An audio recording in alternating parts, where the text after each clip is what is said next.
పాత పేరు కొత్త అజెండా టీఆర్ఎస్ పేరు ఖాళీగా ఉంది, ఎవరైనా వాడుకోవచ్చు. ప్రొఫెసర్ జయశంకర్ సిద్ధాంతాల ప్రకారం పనిచేస్తాం. పార్టీ ఆవిర్భావం తర్వాత భారీగా చేరికలుంటాయి. సిద్దిపేట, గజ్వేల్ నియోజకవర్గాలు మహిళలకు రిజర్వ్ అయితే ఒకచోట నుంచి పోటీ. ఫీజుల దోపిడీని ప్రభుత్వం అడ్డుకోవట్లేదు.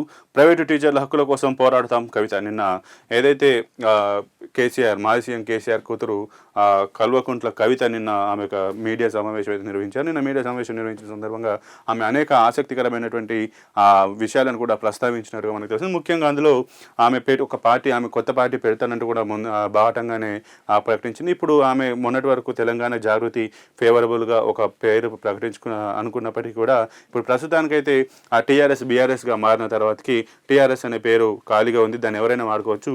టీఆర్ఎస్ తెలంగాణ రాష్ట్ర సమితి అనే పేరును వాడుకోవాలి, రిజిస్ట్రేషన్ చేసుకోవాలి.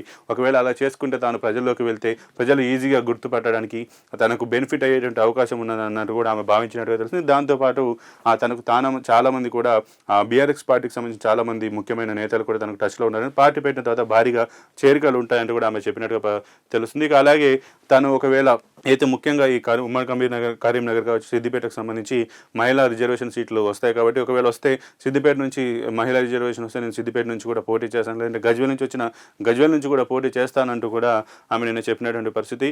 ఇక మామూలు నిన్న ఆమె అనేక ఆసక్తికరమైన అంశాలు అంటే తెలిపినట్టు తెలుసు. ముఖ్యంగా కాంగ్రెస్ ప్రభుత్వంతో పాటు అటు బీఆర్ఎస్ అలాగే ఇతర పార్టీలను కూడా ఆమె అందరి మీద కూడా ప్రశ్నించినట్టుగా మనకు తెలుస్తుంది. ఏదేమైనా తెలంగాణ రాజకీయాల్లో కవిత పెట్టేటువంటి కొత్త పార్టీ అయితే ఒక సంచలనంగా మారదన్నట్టుగానైతే మనకు తెలిసింది. అది బీఆర్ఎస్కి ఆపోజిట్గా పెడుతుందా లేదంటే ప్రజల కోసం పెడుతున్నా అన్న ఒక అనుమానాలు కూడా ప్రజల్లో వ్యక్తమవుతున్నట్టు తెలుస్తుంది. ఏదేమైనా కవిత పార్టీ పెట్టడం మాత్రం బీఆర్ఎస్ పార్టీకి ఒక పెద్ద నష్టం జరిగేటువంటి అవకాశం ఉన్నట్టు కూడా ఇటు రాజకీయ విశ్లేషకులు కూడా అభిప్రాయపడుతున్నటువంటి పరిస్థితి.